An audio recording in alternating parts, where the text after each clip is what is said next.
بسم اللہ الرحمن الرحیم۔ ہاشمی صاحب دوائیوں کی ایک کمپنی کے مالک تھے اور انہوں نے کمپنی کی کینٹین کو ٹھیکے پر دینے کے لیے اخبار میں اشتہار کے ذریعے ٹھیکیداروں کو طلب کر رکھا تھا، اور اب ان کا انٹرویو لے رہے تھے۔ ایک دم وہ چونکے اور سامنے بیٹھے آدمی سے بولے، آپ نے اپنا نام کیا بتایا ہے؟ اس ادھیڑ عمر آدمی نے آہستگی سے کہا، افلاح صدیقی۔ ہاشمی صاحب نے میز پر پڑا ہوا اپنا چشمہ اٹھا کر پہنا اور سوچتی ہوئی نظروں سے افلاح صدیقی کو دیکھنے لگے۔ پھر انہوں نے پوچھا، صدیقی صاحب، کینٹین چلانے کا آپ کا کوئی تجربہ؟ صرف 5 سال کا ہے۔ اس سے پہلے آپ کی کیا مصروفیات ہیں؟ جناب، میں ایک استاد تھا، ساری زندگی بچوں کو پڑھایا ہے، اور اب میرا بیٹا اور میں مل کر چلاتے ہیں۔ میرا بیٹا ہی کرتا ہے، میں صرف انتظامی اور مالی امور دیکھتا ہوں۔ ہاشمی صاحب لمبا بھر سوچتے رہے، پھر بولے، آپ نے تمام شرائط دیکھی ہیں؟ آپ کو کسی معاملے پر اعتراض تو نہیں؟ نہیں جناب، تمام شرائط معقول اور قابل منظور ہیں۔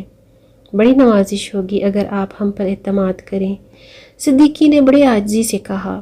ہاشمی صاحب نے پرسوچ انداز میں سر ہلایا اور بولے، میں ایک شرط تبدیل کر رہا ہوں کہ آپ کے لیے جو 2 ورکر آپ رکھیں گے ان کی تنخواہ کمپنی دے گی، مگر آپ معیار کا خاص خیال رکھیں گے۔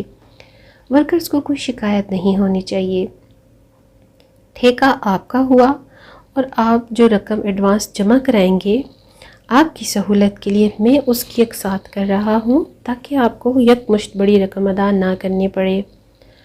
افلاح صدیقی نے کچھ کہنا چاہا مگر الفاظ گلے میں ہی گھٹ کر رہ گئے۔ شکریہ، مہربانی اور نوازش جیسے الفاظ بہت چھوٹے اور بے معنی سے لگے۔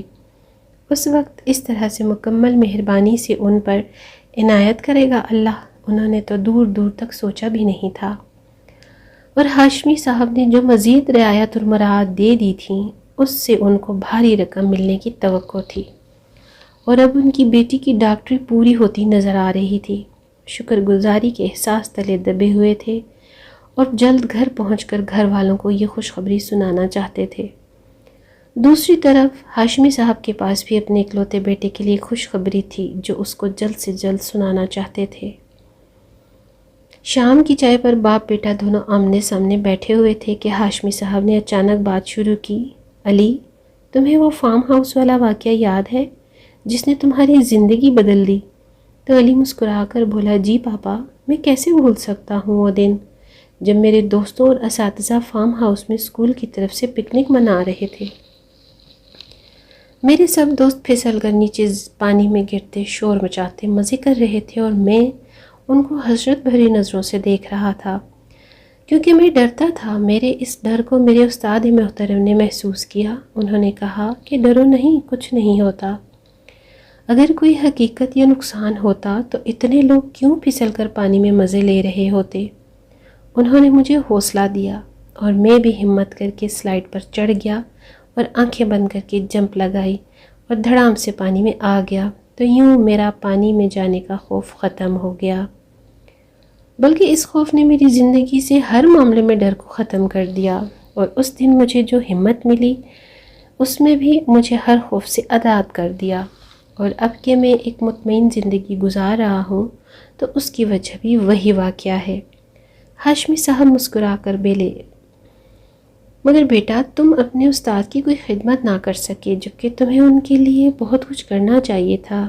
علی اداسی سے بولا، پہلے تو مجھے سمجھ ہی نہیں آیا تھا کہ یہ کتنی بڑی بات ہے۔ جب احساس ہوا تو استاد محترم جا چکے تھے، پھر وہ مجھے ملے ہی نہیں۔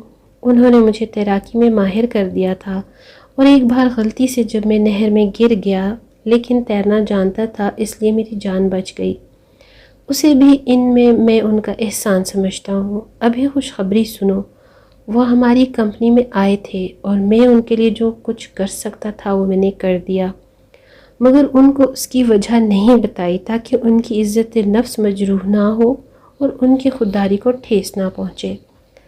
ہاشمی صاحب نے ساری تفصیل علی کو سنائی تو فرتے جذبات سے اس کی آنکھیں نم ہو گئیں، اس کی آنکھوں میں آنسو آ گئے، اور اس نے اپنے بابا کے ہاتھ چوم لیے۔ دوسری طرف صدیقی صاحب کے گھر پر جشن کا سماں تھا، دونوں طرف خوشیاں تھیں۔ ایک گمنام نیکی نے سب کے چہروں پر خوشیاں اور مستقبل کے امکانات پیدا کر دیے تھے۔